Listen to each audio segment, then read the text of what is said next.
Bonjour à tout le monde. Voilà qu'on va se retrouver nouveau sur un sujet qui certainement intéresse beaucoup de gens et surtout les gens qui sont très intéressés par la médiation par l'animal. Je vais vous parler de l'éducation du chien, mais surtout l'éducation éthologique et psychologique. Parce qu'il faut savoir une chose, c'est que le chien est un être vivant qui a des possibilités énormes, mais qu'on ne sait pas exploiter. Et moi, je les ai personnellement exploités pendant très nombreuses années, ça fait une cinquantaine d'années, puisque j'ai passé déjà 25 ans avec mes chiens dans le Grand Nord, mais aussi au Canada et aux États-Unis. Et donc, je vais vous parler un petit peu justement de qu'est-ce que le chien peut m'apporter, qu'est-ce que le chien, cette relation qui est très importante, surtout en médiation par l'animal.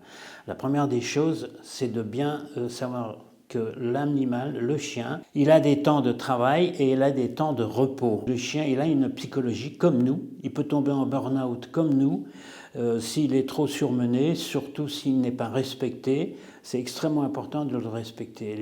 L'éthologie justement du chien, c'est de se poser la question de savoir qu'est-ce que je peux faire avec lui, qu'est-ce qui peut lui m'apporter dans mon travail, et ça c'est extrêmement important, c'est le respect. Moi je travaillais beaucoup aussi avec le regard. Le regard est très parlant, on discute à travers un regard. Le regard peut être quelque chose de plaisant, mais il peut aussi être quelque chose qui va avoir du mal à analyser.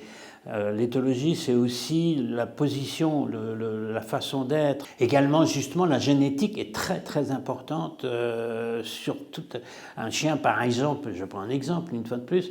Un border collie, la génétique, c'est un chien de troupeau. Il a besoin de rassembler, il a besoin de travailler avec son regard, il a besoin de regarder tout ce qui se passe autour et le transmettre à son patron, ou à son maître, à vrai dire.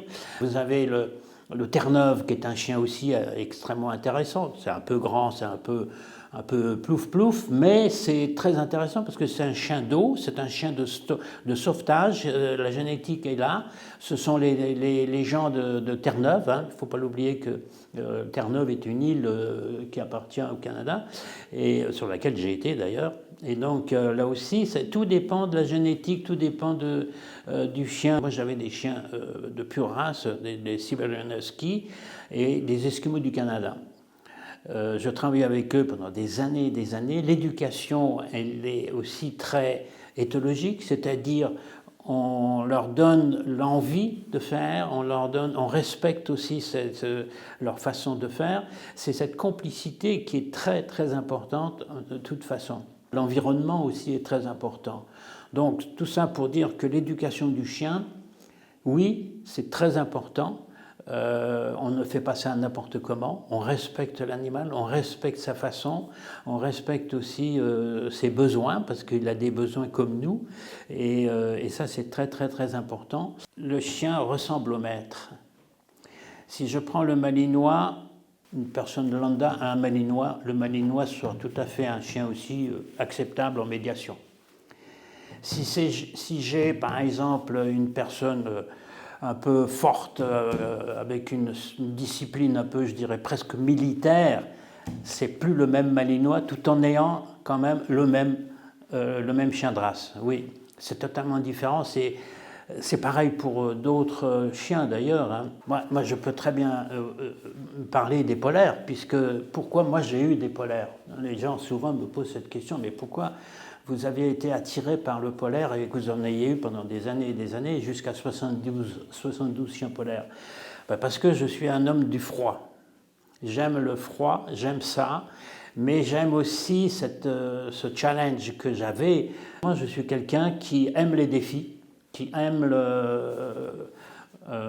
la nature, le froid, ce côté aussi un peu austère, parce que quand vous êtes tout seul sur la banquise ou sur la toundra, où il n'y a plus d'arbres, il n'y a plus rien, il n'y a absolument rien nulle part, si ce n'est que moi avec mes chiens de traîneau, et on doit automatiquement être responsable l'un de l'autre, c'est-à-dire moi j'ai besoin de mes chiens pour tirer mon traîneau et aller où je veux faire une expédition, mais eux, ils avaient aussi besoin de moi pour ce rapport très intime. Quand je m'arrêtais, par exemple, je mettais mes 2 ancres à neige, j'allais voir mes 2 chiens de tête qui étaient à 35 mètres de moi, Mais il fallait que j'aille les voir pour les féliciter, parce qu'ils avaient besoin de ça. Et c'est ce rapport qui est extrêmement important. Vous avez les chiens de chasse aussi. Le chien de chasse, il a besoin aussi d'aller chasser pour 100 mètres, d'aller ramener une perdrix ou autre, peu importe. Vous avez les chiens de sauvetage, voilà. Et donc, oui, le chien est aussi, il ressemble au maître, hein, sans que le maître s'en rende compte. Mais moi, à l'époque, quand je travaillais beaucoup, entre autres, sur l'éthologie, je pouvais très bien, je n'avais même pas besoin de voir la personne, je voyais le chien et je me disais, ok, la personne qui est au bout, là, elle doit être comme ça, et je me trompais rarement. Parce que, justement, on est soi-même. On n'achète pas un chien ou on ne va pas chercher un chien à la SPA sans une idée de ce qu'on aimerait avoir comme chien, et le chien nous ressemble. Et c'est très important, entre autres dans ces chiens justement, que ce soit un malinois ou que ce soit un Terre-Neuve ou que ce soit un chien de traîneau, ou que ce soit aussi ces petits chiens qui ont aussi une responsabilité. Vous avez des chiens qui sont des véritables chiens pour aller chercher les rats qui sont dans les trous, ou les renards et tout ça. Ils sont faits pour ça. Hein, vous avez entre autres des teckels aussi, vous avez des fox terriers, vous avez tous ces chiens qui sont petits mais qui sont très vifs. Le Jack Russell aussi, c'est un chien qui est très difficile parce qu'il est toujours en mouvement, c'est un hyperactif. Mais si la personne a acheté ça, c'est qu'il est lui-même aussi hyperactif, peut-être au moins 2 degrés. Mais oui, voilà un petit peu déjà de quoi je voulais vous parler aujourd'hui. Merci, à très bientôt.